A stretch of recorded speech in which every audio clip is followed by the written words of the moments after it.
इस वीडियो में मैं आपसे बात करूंगा, जैसा कि आप सभी को मालूम है आरपीएससी द्वारा आरएस प्री का एग्ज़ाम नेक्स्ट मंथ में आयोजित होने जा रहा है। तो इस बीच मैं आपके लिए लेके आया हूं आरएस प्री 2012 से लेकर 2023 तक पूछे गए पॉलिटी के 125 प्लस एमसीक्यू प्रश्नों में पार्ट 3 की चर्चा लेके आया हूं। और अगर अभी तक पार्ट फर्स्ट और सेकंड नहीं देखा है तो प्लेलिस्ट का लिंक नीचे डिस्क्रिप्शन में दिया हुआ, आप जाके देख सकते हो। वीडियो पसंद आए तो वीडियो को लाइक करें, चैनल जरूर सब्सक्राइब करें, क्योंकि वीडियो पर 1 के लाइक आने पर आपको इसकी पीडीएफ आंसर के साथ हमारे टेलीग्राम चैनल पर देखने को मिलेगी, जिसका लिंक नीचे डिस्क्रिप्शन में दिया हुआ है। और डेली ये क्लास आपको इसी समय इस यूट्यूब चैनल पर देखने को मिलेगी। तो चलिए वीडियो स्टार्ट करने से पहले एक बार वीडियो को लाइक कर लीजिए और चैनल भी जरूर सब्सक्राइब कर लीजिए। आज पार्ट 3 की चर्चा करूंगा, जिसमें आरएस में पूछे गए पॉलिटी के क्वेश्चन की चर्चा करने जा रहा हूं। क्वेश्चन नंबर फर्स्ट है, आप देख सकते हैं, कौन सा राजनीतिक दल ये मानता है कि वर्तमान भारतीय राज्य बड़े पूंजीपति वर्ग के नेतृत्व में पूंजीपतियों और भूस्वामियों के वर्ग शासन का औजार है। आपके पास ऑप्शन है भारतीय कम्युनिस्ट पार्टी, भारत की कम्युनिस्ट पार्टी मार्क्सवादी, भारत की कम्युनिस्ट पार्टी मार्क्सवादी लेनिनवादी या समाजवादी पार्टी। तो इसमें आपका राइट आंसर हो जाएगा भारत की कम्युनिस्ट पार्टी मार्क्सवादी राजनीतिक दल ये मानता है कि वर्तमान भारतीय राज्य बड़े पूंजीपति वर्ग के नेतृत्व में पूंजीपतियों और भूस्वामियों के वर्ग शासन का औजार है, यानी कि बी आपका करेक्ट आंसर हो जाएगा। नेक्स्ट क्वेश्चन है आपके सामने, निम्नलिखित कथनों पर विचार कीजिए और सही कूट का चयन कीजिए। पहला दे रखा है, नियंत्रक और महालेखा परीक्षक भारतीय लेखा परीक्षा और लेखा सेवा का भी मुखिया होता है। दूसरा दे रखा है, शशिकांत शर्मा भारत के 11वें नियंत्रक और महालेखा परीक्षक हैं। तो इसमें आपका केवल फर्स्ट है वो सत्य है, यानी कि नियंत्रक और महालेखा परीक्षक भारतीय लेखा परीक्षक और लेखा सेवा का भी मुखिया होता है। ए आपका करेक्ट आंसर हो जाएगा। नेक्स्ट क्वेश्चन है आपके सामने, पंचायती राज संस्थाओं के मध्यवर्ती स्तर और संबंधित राज्य के त्रुटिपूर्ण युग्म को पहचानिए। क्षेत्र समिति उत्तर प्रदेश, पंचायत यूनियन काउंसिल तमिलनाडु, तालुका पंचायत गुजरात या पंचायत समिति मध्य प्रदेश। तो इसमें त्रुटिपूर्ण युग्म है पंचायत समिति मध्य प्रदेश है, ये आपका त्रुटिपूर्ण युग्म है, यानी कि डी आपका राइट आंसर हो जाएगा। क्षेत्र समिति उत्तर प्रदेश सही है, तालुका पंचायत गुजरात सही है, पंचायत यूनियन काउंसिल तमिलनाडु भी सही है। नेक्स्ट क्वेश्चन, भारत की संसद द्वारा अधिनियमित किए जाने के बाद सूचना का अधिकार अधिनियम का शुभारंभ कब हुआ? 15 जून 2005, 22 जून 2005, 2 अक्टूबर 2005, 12 अक्टूबर 2005। तो सूचना का अधिकार अधिनियम की बात करें तो इसको अधिनियमित कब किया गया? 12 अक्टूबर 2005 को, यानी कि डी आपका करेक्ट आंसर हो जाएगा। वीडियो पसंद आ रहा है तो एक बार वीडियो को लाइक कर लीजिए, चैनल भी जरूर सब्सक्राइब कर लीजिए, क्योंकि डेली आपको इसी समय इस यूट्यूब चैनल पर आरएस प्री में पूछे गए क्वेश्चन देखने को मिलेंगे। नेक्स्ट क्वेश्चन कथन और कारण का है। यहाँ पर कथन दे रखा है कि 1978 में मेनका गांधी केस में उच्चतम न्यायालय के फैसले के बाद से भारत में व्यवहारत कानून की उचित प्रक्रिया के सिद्धांत का अनुकरण किया जा रहा है। और कारण दे रखा है, संविधान के अनुच्छेद 14 के अनुसार राज्य स्वेच्छाचारिता नहीं कर सकता है। सही कूटों का चयन कीजिए। तो इसमें जो कथन दे रखा है कि 1978 में मेनका गांधी केस में उच्चतम न्यायालय के फैसले के बाद से भारत में व्यवहारत कानून की उचित प्रक्रिया के सिद्धांत का अनुकरण किया जा रहा है, यह सही है। और कारण दे रखा है, संविधान के अनुच्छेद 14 के अनुसार राज्य स्वेच्छाचारिता नहीं कर सकता, ये भी सही है। और कारण कथन की सही व्याख्या भी करता है, यानी कि ए आपका करेक्ट आंसर हो जाएगा। नेक्स्ट क्वेश्चन है आपके सामने कथन और कारण का। कथन दे रखा है कि सांप्रदायिकता एक मूलतः और सर्वोपरि विचारधारा है बिपिन चंद्र के अनुसार। कारण दे रखा है, बिना सांप्रदायिक हिंसा के हुए भी सांप्रदायवाद फलवित हो सकता है। सही कूट का चयन कीजिए। तो इसमें जो कथन दे रखा है, सांप्रदायिकता एक मूलतः और सर्वोपरि विचारधारा, ये सही है। और कारण दे रखा है, बिना सांप्रदायिक हिंसा के हुए भी संप्रदायवाद फलवित हो सकता है, कारण भी सही है, लेकिन कारण कथन की सही व्याख्या नहीं करता है, यानी कि बी आपका करेक्ट आंसर हो जाएगा कि ए और आर दोनों सत्य है, लेकिन आर ए की सही व्याख्या नहीं है। नेक्स्ट क्वेश्चन, विधानमंडल द्वारा पारित विधेयक को भारत के राष्ट्रपति के द्वारा पुनः विचार के लिए राज्यपाल द्वारा आरक्षित रखने की शक्ति के बारे में निम्नलिखित कथनों पर विचार कीजिए। पहला कथन दे रखा है, यदि यह राज्य नीति निर्देशक तत्वों के परोक्ष रूप से विरोध हो, यदि राज्य विधानमंडल द्वारा पारित विधेयक राष्ट्रीय महत्व का हो, यदि यह उच्च न्यायालय की स्थिति को खतरे में डालता हो, यदि विधेयक भारत के संविधान के अनुच्छेद 31(3) के तहत संपत्ति के अनिवार्य अधिग्रहण से संबंधित हो। नीचे दिए गए कूट का प्रयोग करके सही उत्तर का चयन कीजिए। तो विधानमंडल द्वारा पारित विधेयक को भारत के राष्ट्रपति के द्वारा पुनः विचार के लिए राज्यपाल द्वारा आरक्षित रखने की शक्ति के बारे में जो कथन सही है, कि भाई राज्यपाल द्वारा आरक्षित रखने की शक्ति रखी जा सकती है यदि ये राज्य नीति निर्देशक तत्वों के परोक्ष रूप से विरोध हो, ये सही है। यदि राज्य विधानमंडल द्वारा पारित विधेयक राष्ट्रीय महत्व का हो, ये भी सही है। यदि ये उच्च न्यायालय की स्थिति को खतरे में डालता हो, ये भी सही है। यदि विधेयक भारत के संविधान के अनुच्छेद 31(3) के तहत संपत्ति के अनिवार्य अधिग्रहण से संबंधित हो, ये भी सही है। यानी कि ए बी सी डी आपके डी करेक्ट आंसर हो जाएगा। नेक्स्ट क्वेश्चन, संविधान संशोधन अधिनियम 2004 के अनुसार, यानी कि 91वें संविधान संशोधन अधिनियम 2004 के अनुसार राज्य मंत्रिपरिषद की अधिकतम संख्या क्या होनी चाहिए? आपके पास ऑप्शन है विधानसभा के कुल सदस्यों का 10%, विधानसभा के कुल सदस्यों का 12%, विधानसभा के कुल सदस्यों का 15%, विधानसभा के कुल सदस्यों का 20%। तो इसमें आपका राइट आंसर हो जाएगा 91वें संविधान संशोधन 2004 के अनुसार राज्य में मंत्रिपरिषद की जो अधिकतम संख्या है वो विधानसभा के कुल सदस्यों का 15% होना चाहिए। सी आपका करेक्ट आंसर हो जाएगा। अब राजस्थान की ही बात कर लेते हैं। तो राजस्थान में विधानसभा में सदस्य संख्या आपको मालूम है 200 विधायकों की संख्या है और 200 का 15% यानी कि 30 हुआ। तो राजस्थान में जो मंत्रिपरिषद है उसमें अधिकतम संख्या तो 30 हो सकती है और न्यूनतम जो संख्या है वो कितनी हो सकती है? 12 हो सकती है। और न्यूनतम संख्या वाला आरएस क्वेश्चन में, आरएस पेपर में पूछा भी गया है कि राजस्थान में मंत्रिपरिषद की न्यूनतम संख्या कितनी होनी चाहिए? 12 और अधिकतम 30, क्योंकि विधानसभा के कुल सदस्यों का 15% अधिकतम हो सकती है। तो उस हिसाब से आप देख सकते हैं राजस्थान में विधानसभा में कुल सदस्यों की संख्या 200 है, 200 का 15% 30 होता है। वीडियो पसंद आ रहा तो एक बार वीडियो को लाइक कर लीजिए, चैनल भी जरूर सब्सक्राइब कर लीजिए, क्योंकि वीडियो पर 1 के लाइक आने पर इसकी पीडीएफ आपको हमारे टेलीग्राम चैनल पर देखने को मिलेगी। राजस्थान विधानसभा की वित्तीय संपत्तियों के बारे में निम्नलिखित पर विचार कीजिए। 3 वित्तीय समितियां हैं, प्रत्येक समिति में 15 सदस्य होते हैं। समितियों के सभापति विधानसभा के अध्यक्ष द्वारा नियुक्त किए जाते हैं। समिति अपना प्रतिवेदन विधानसभा को प्रस्तुत करती हैं। तो इसमें से सही उत्तर का चयन करना है। तो सही उत्तर का चयन करना है तो राजस्थान विधानसभा की वित्तीय समिति के बारे में 3 वित्तीय समितियां, ये सही हैं। प्रत्येक समिति में 15 सदस्य होते हैं, ये भी सही है। समितियों के सभापति विधानसभा के अध्यक्ष द्वारा नियुक्त किए जाते हैं, ये भी सही है। और समितियां अपना प्रतिवेदन विधानसभा को प्रस्तुत करती हैं, ये भी सही है। यानी कि ए बी सी डी चारों सही है, डी आपका करेक्ट आंसर हो जाएगा। नेक्स्ट क्वेश्चन, निम्नलिखित में से कौन सा द्वितीय प्रशासनिक सुधार आयोग द्वारा राज्य लोक सेवा आयोग के कार्य के बारे में सुझाव नहीं दिया गया, वो आपको बताना है। पहला दे रखा है कि राज्य सरकार के अधीन उच्च स्तरीय पदों के लिए उम्मीदवारों की भर्ती, एक सेवा से दूसरी सेवा में अंतरकरण के लिए राज्य सरकार को परामर्श, विभागीय पदोन्नति समिति द्वारा वरिष्ठ स्तरीय पदोन्नति के लिए सरकार को परामर्श, सरकारी महाविद्यालय और पूर्णतः राजकोषीय पोषित विश्वविद्यालय की इकाइयों में शैक्षणिक पदों पर भर्ती और पदोन्नति। तो इनमें से कौन सा है जो द्वितीय प्रशासनिक सुधार आयोग द्वारा राज्य लोक सेवा आयोग के कार्य के बारे में सुझाव नहीं दिया गया है?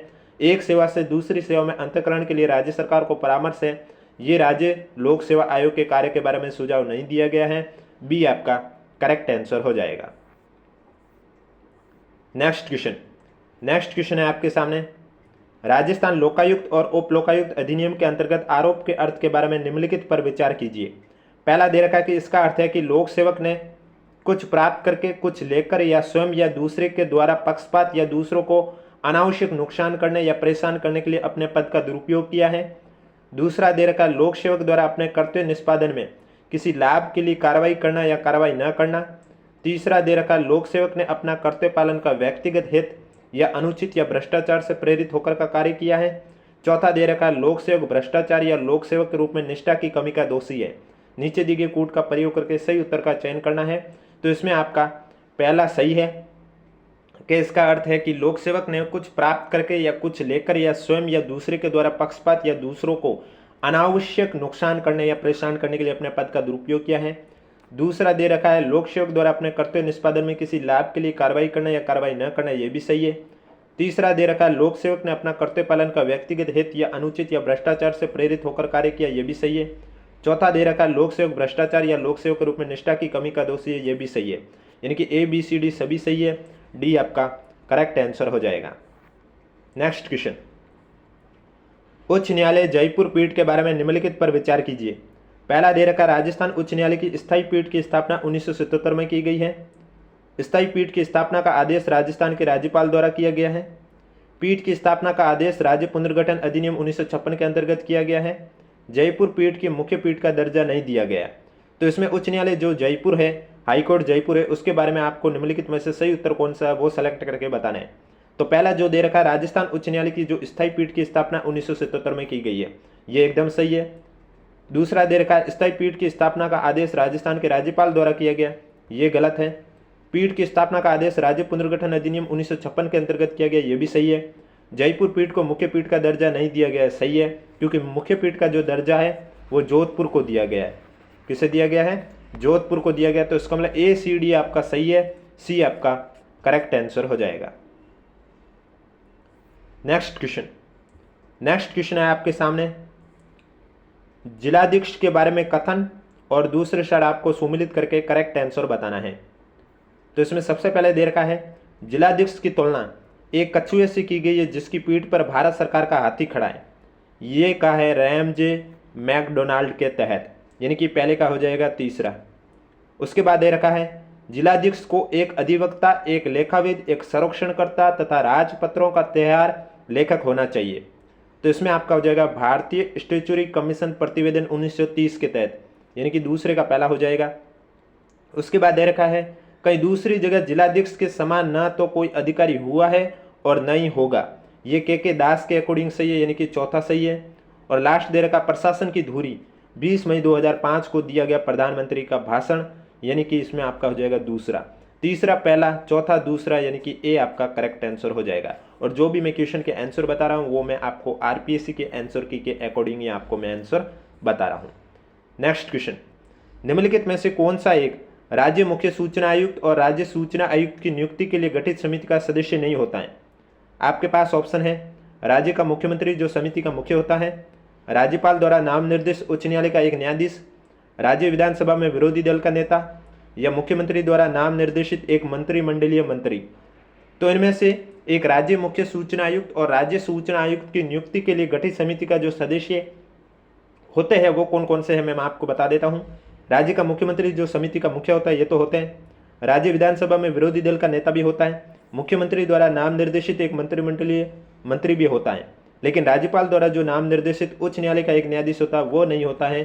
तो बी आपका राइट आंसर हो जाएगा, जो कि गठित समिति का सदस्य नहीं होता है। नेक्स्ट क्वेश्चन, राजस्थान औद्योगिक निवेश नीति, या निवेश नीति का एक क्वेश्चन आ गया बीच में, मैं फिर भी आपको करा देता हूं कि राजस्थान औद्योगिक निवेश नीति 2010 के लक्ष्यों के बारे में निम्नलिखित पर विचार कीजिए और सही कथन कौन सा है वो आपको सेलेक्ट करना है। पहला दे रखा है, राजस्थान के प्राकृतिक या विशेष उद्देश्य के लिए तैयार योजना के लाभ के क्षेत्रों के लिए द्रुत विकास को प्रोत्साहित करना। दूसरा दे रखा है, ग्रामीण औद्योगिकरण को विकसित करना। तीसरा दे रखा, मानव विकास के इष्टतम विकास को प्राप्त करना, ज्ञान आधारित विकास को प्रोत्साहित करना। और चौथा दे रखा, उभरती युवा आबादी की रोजगार की तर्कों को बढ़ावा देना।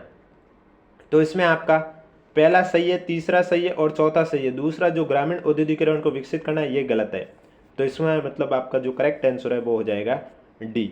और अगर अभी तक वीडियो को लाइक नहीं किया तो एक बार वीडियो को लाइक कर लीजिए, चैनल भी जरूर सब्सक्राइब कर लीजिए।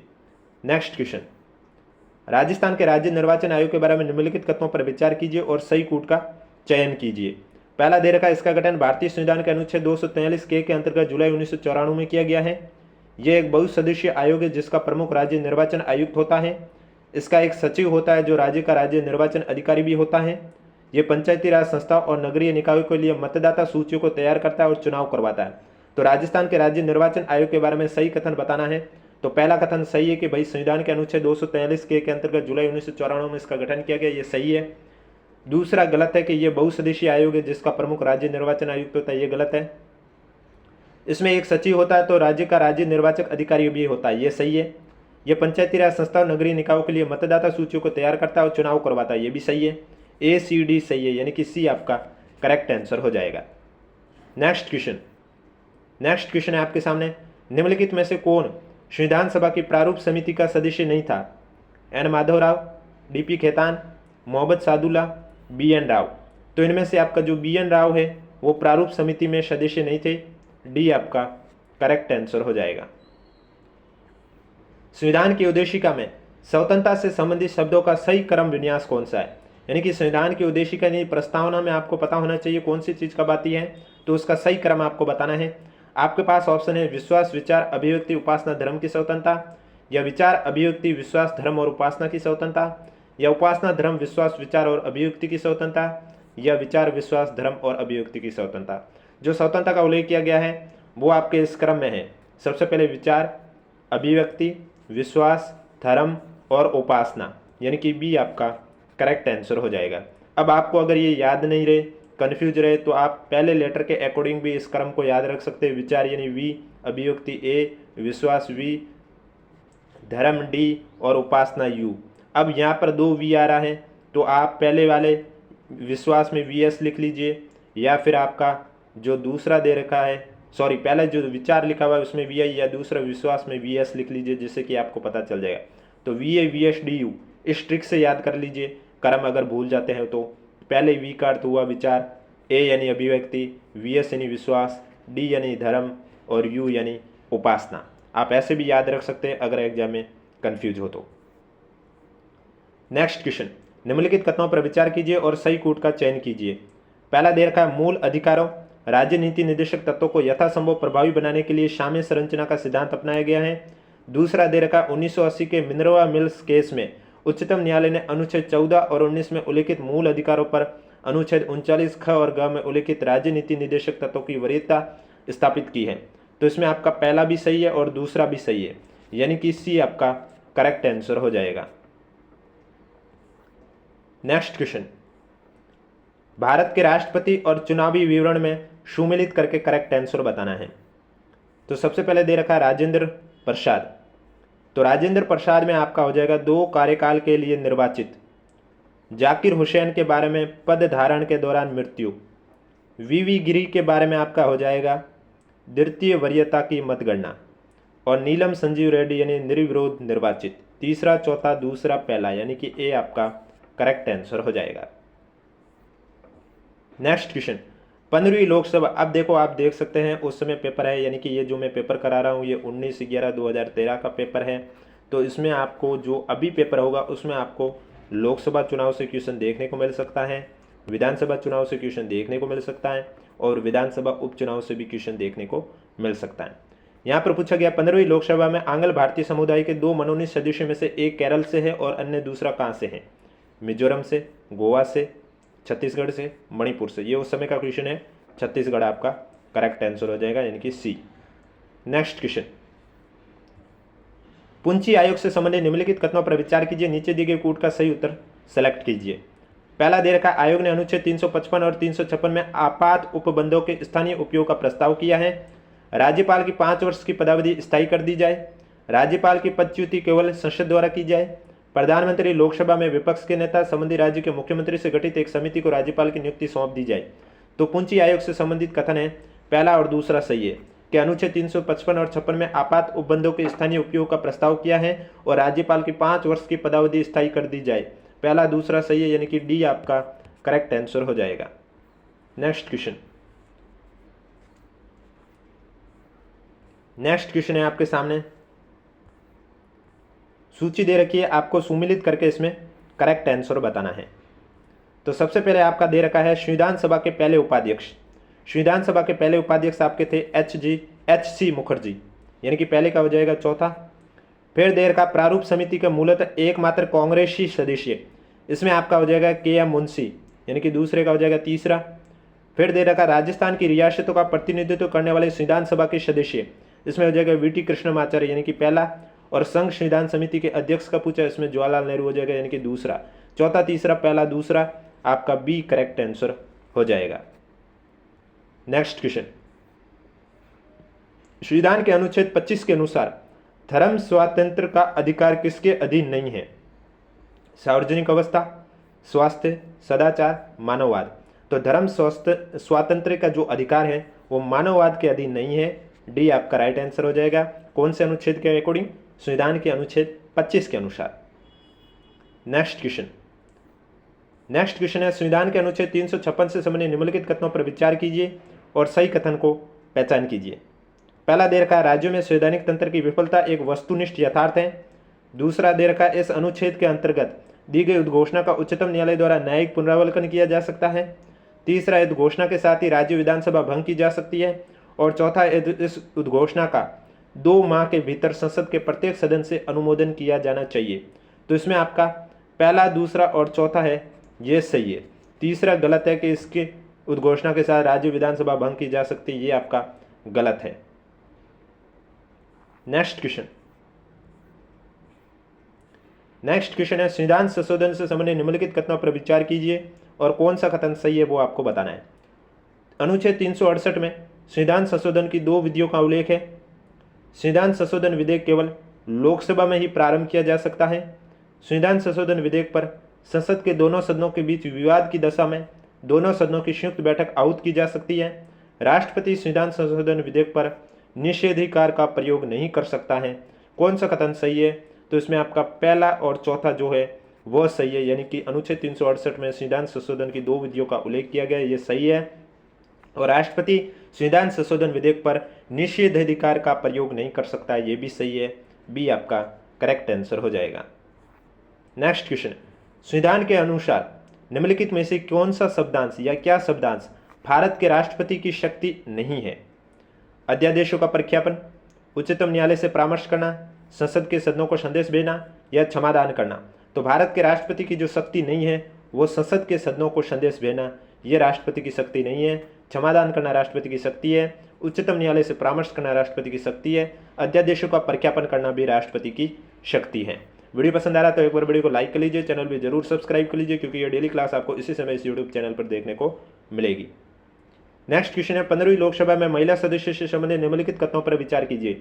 अब आपको 15वीं लोकसभा का नहीं पूछेंगे, अभी जो लोकसभा चुनाव हुए थे हाल ही में उसके बारे में पूछे जाएंगे। तो ये क्वेश्चन में आपको इसमें डायरेक्ट आपको आंसर ही बता देता हूँ। दूसरा, तीसरा, चौथा सही है कि अधिकतम महिला सदस्य भारतीय राष्ट्रीय कांग्रेस से थी। राजस्थान से 3 महिला सदस्य निर्वाचित हुई है। अधिकतम महिला सदस्य उत्तर प्रदेश से निर्वाचित हुई है। सी आपका राइट आंसर हो जाएगा। और लोकसभा चुनाव, विधानसभा चुनाव से भी मैं आपके लिए टॉपिक लेके आऊँगा, इसलिए चैनल जरूर सब्सक्राइब करें। राजस्थान सरकार ने राजस्व से भिन्न मामलों के लिए पंचायत स्तर पर किसे लोक सुनवाई अधिकारी के रूप में अधिसूचित किया है? ग्राम सेवक, पटवारी, सरपंच, वार्ड पंच। तो राजस्थान सरकार ने राजस्व से भिन्न मामलों के लिए पंचायत स्तर पर लोक सुनवाई अधिकारी के रूप में ग्राम सेवक को अधिसूचित किया है, यानी कि ए आपका करेक्ट आंसर हो जाएगा। नेक्स्ट क्वेश्चन, राजस्थान में एक ग्राम सभा बनती है ग्राम पंचायत के निर्वाचित सदस्यों से, ग्राम पंचायत की कार्यकारी समिति से, पंचायत सर्किल में आने वाले गांव के पंजीकृत मतदाताओं से या पंचायत सर्किल में आने वाले गांव के सभी निवासियों से। तो राजस्थान में एक ग्राम सभा जो बनती है वो पंचायत सर्किल में आने वाले गांव के पंजीकृत मतदाताओं से, यानी कि सी आपका करेक्ट आंसर हो जाएगा। नेक्स्ट क्वेश्चन, वाद और उस वाद में उच्चतम न्यायालय की व्यवस्था के त्रुटिपूर्ण युग्म को पहचानना है। इंदिरा साहनीवाद, अन्य पिछड़ा वर्ग के लिए चिकनी परत, विशाखावाद, अपने कार्यस्थल पर यौन उत्पीड़न से कामकाजी महिला का संरक्षण, मेनका गांधीवाद, अनुच्छेद 14, 19 और 21 पर अपवर्जी नहीं है, बेला बनर्जीवाद, विदेश यात्रा का अधिकार, दैनिक स्वतंत्रता भाग। तो इसमें आपका बेला बनर्जीवाद है, यह त्रुटिपूर्ण है। बाकी मेनका गांधीवाद, अनुच्छेद 14, 19, 21 पर अपवर्जी नहीं है, सही है। विशाखावाद, अपने कार्यस्थल पर यौन उत्पीड़न से कामकाजी महिला का संरक्षण, सही है। इंदिरा साहनीवाद, अन्य पिछड़ा वर्ग की चिकनी परत भी सही है, यानी कि डी आपका करेक्ट आंसर हो जाएगा। नेक्स्ट क्वेश्चन में आपको बताना है कि आगामी 3 प्रश्नों में प्रत्येक में 2 वक्ते हैं कथन और कारण का। इन दोनों वक्तों का सावधानीपूर्वक परीक्षण करके आपको आंसर बताना है। जैसे कि आप पहला देख सकते हैं, कथन दे रखा है, महिलाएं, दलित, निर्धन और अल्पसंख्यक समूह भारत में लोकतंत्र के सबसे बड़े दावेदार हैं। भारत में लोकतंत्र अधिक आत्मसम्मान की कामना का वाहक बनकर उभरा है।